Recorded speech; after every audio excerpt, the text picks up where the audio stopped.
तुरंत अपनी पत्नी को जगाना चाहता था, लेकिन उसने देखा कि पत्नी का पूरा चेहरा उस गाढ़े लिक्विड से ढक चुका था। एंडी को तभी समझ आ गया कि बहुत बड़ी गड़बड़ है। जब वो बच्ची को उठाने के लिए कार से बाहर निकलने लगा, तब उसे पता चला कि दरवाजा जाम हो गया है। कोई और रास्ता न देखकर जैसे ही वो पीछे की सीट पर जाने के लिए पलटा, उसकी पत्नी जो अब पूरी तरह बदल चुकी थी, उसने उसके हाथ पर काट लिया। अच्छी बात यह थी कि पत्नी ने सीट बेल्ट पहनी हुई थी, इसलिए एंडी जल्दी से खुद को छुड़ाकर बच्ची को सुरक्षित कार से बाहर निकालने में कामयाब रहा। इसके बाद जब वह पत्नी को आजाद करने के लिए वापस गया, तो वो एक हवा निकले गुब्बारे की तरह जमीन पर गिर गई और उसने एक दर्दनाक चीख मारी। उसकी पत्नी अब मर चुकी थी और एंडी भी ज़ोंबी वायरस से इन्फेक्ट हो गया था। कुछ ही घंटों में वह भी ज़ोंबी बन जाएगा। कुछ महीने की इस छोटी सी बच्ची का क्या होगा? कुछ पल निराश होने के बाद उसने तुरंत खुद को संभाला। सबसे पहले उसने पत्नी का बैंड अपने हाथ में पहना और कुछ घंटों का टाइमर सेट किया। उसने फैसला किया कि वो बच्ची को लेकर आगे बढ़ेगा, ये देखने के लिए कि क्या अस्पताल में इस ज़ोंबी वायरस का कोई इलाज है। वो थोड़ा ही आगे बढ़ा था कि उसे वही आदमी दिखा जिसकी वजह से उनका एक्सीडेंट हुआ था। एंडी को बहुत गुस्सा आया। वो अपने और अपने परिवार का बदला लेने के लिए उसकी तरफ दौड़ा, लेकिन उसे नहीं पता था कि वो आदमी एक ज़ोंबी है। उसने एक लकड़ी उठाई और उस ज़ोंबी को भगाना चाहा। तभी एक छोटी बच्ची ने पत्थर से अपना हाथ काटा और अपना खून एक बड़े पेड़ पर लगा दिया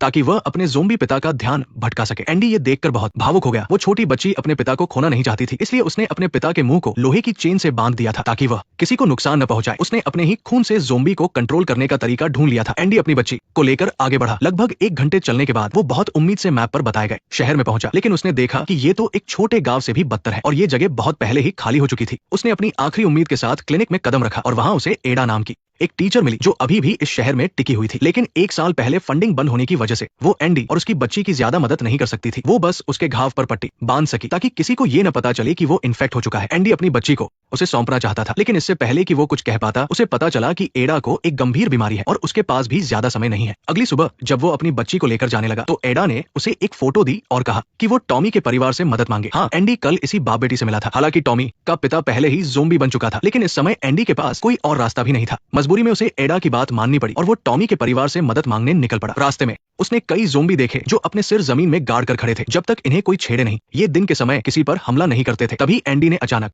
एक पिकअप ट्रक देखा। जब वो पास जाकर देखने लगा तो वहाँ एक आदमी था जिसका नाम विल था। उसका आधा शरीर एक गैस पाइप के नीचे फंसा हुआ था और वो हिल भी नहीं पा रहा था। अगर एंडी उसकी मदद करता है तो बदले में वो एंडी और उसकी बच्ची को पनाह देने के लिए तैयार था। इस दुनिया में सबसे खतरनाक चीज ज़ोंबी नहीं बल्कि इंसानों का दिमाग है। एंडी को विल का डर समझ आ रहा था, लेकिन वो वैसा इंसान नहीं था जैसा विल सोच रहा था। उसने ट्रक का इस्तेमाल करके बहुत ध्यान से गैस पाइप को हटाया और गड्ढे में फंसे विल को बाहर निकाल लिया। इससे पहले कि बहुत सारे ज़ोंबी वहां आते, वे तीनों सुरक्षित कार में बैठकर वहां से निकल गए। वायरस फैलने से पहले विल एक गैस फैक्ट्री में काम करता था, इसलिए उसने अपनी पत्नी लॉरा के साथ गैस फैक्ट्री में ही एक सेफ हाउस बना लिया था। लॉरा ने एंडी को बताया कि विल हर दिन गैस की मशीनों को इसलिए मेंटेन करता है क्योंकि उसे पूरा यकीन है कि जब दुनिया वापस नॉर्मल होगी तो लोगों को इसकी जरूरत पड़ेगी। उस समय इस गैस की वजह से वो बहुत अमीर और ताकतवर बन जाएगा। एंडी और उसकी बेटी के वहां सेटल होने के बाद विल एंडी को गैस पाइपलाइन की चेकिंग पर ले जाने के लिए बेताब था। एंडी ने देखा कि आगे बहुत सारे ज़ोंबी इकट्ठे हो गए हैं। विल ने उसे एक बंदूक दी और वो बिना झिझके उन ज़ोंबियों का शिकार करने में शामिल हो गया। जब वे सभी ज़ोंबियों को मारकर आगे बढ़े तो उन्होंने देखा कि एक पिंजरे में एक छोटी बच्ची बंद थी और ये वही बच्ची थी जिसे एंडी ढूंढ रहा था, टॉमी। विल ने बताया कि टॉमी के लोग हमेशा गैस के लिए उससे लड़ते रहते हैं, इसलिए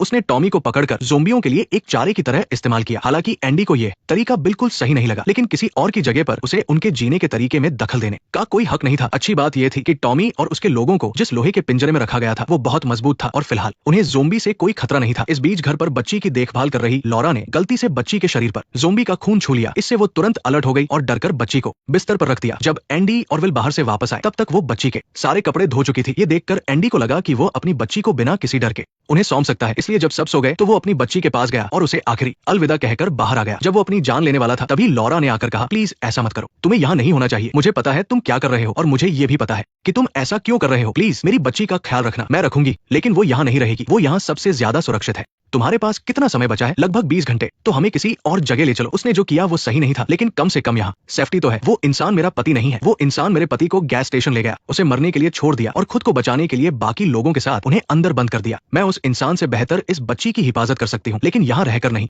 तब जाकर एंडी को समझ आया कि ये जगह उसकी बच्ची के लिए सुरक्षित नहीं है। लेकिन जब वे प्लान बना ही रहे थे कि तभी विल बंदूक लेकर आ गया। उसे लगा कि एंडी उसकी पत्नी को लेकर भागने वाला है। उसने बंदूक के पिछले हिस्से से वार करके एंडी को बेहोश कर दिया और उसे उसी पिंजरे में फेंक दिया जहां टॉमी बंद था। एंडी देख रहा था कि उसका समय तेजी से खत्म हो रहा है, इसलिए उसने तुरंत टॉमी को बाहर निकलने का रास्ता सोचने के लिए मनाया। तभी उन्होंने देखा कि खून की महक सूंघकर ज़ोंबियों का एक झुंड उनकी तरफ आ रहा है। एंडी के दिमाग में एक आइडिया आया। उसने पिंजरे के ऊपर पड़े मांस के सारे टुकड़ों को इकट्ठा किया और पिंजरे में पड़ी रस्सी से उन्हें बांधकर पूरी ताकत से ज़ोंबियों की तरफ फेंक दिया। मांस देखकर ज़ोंबी भूखे कुत्तों की तरह उस पर टूट पड़े। उनके जोरदार खिंचाव से पिंजरे का दरवाजा तुरंत खुल गया। एंडी और टॉमी मौका देखकर वहां से भाग निकले। रात के अंधेरे में वे छुपकर विल के घर गए, सोती हुई लॉरा को उठाया और बच्ची को लेकर सुरक्षित बाहर आ गए। फिर जैसे ही वे विल की कार लेकर भागने लगे, आवाज सुनकर विल अचानक बाहर आ गया। वो उन तीनों पर गोली चलाने ही वाला था कि लॉरा बिना कुछ सोचे सामने आ गई और उसने गोली अपने ऊपर ले ली। विल अपनी प्यारी पत्नी को जमीन पर गिरा देख सब कुछ भूल गया। उसने बंदूक फेंक दी और भागकर लॉरा के पास गया। जान बचाना सबसे जरूरी था, इसलिए एंडी और बाकी लोग मौका देखकर वहां से भाग निकले। जब वे टॉमी के बताए गए उस बुद्धिमान इंसान को बचाने पहुंचे तो देखा कि पिंजरे से वो इंसान पहले ही गायब था। इसके बाद टॉमी के साथ वे तीनों भागकर एक गुफा में छुप गए। कुछ ही देर में विल अपना ट्रक लेकर गुफा के पास आ पहुंचा। अच्छी बात यह थी कि एंडी ने बच्ची का मुंह मजबूती से बंद कर लिया था ताकि वह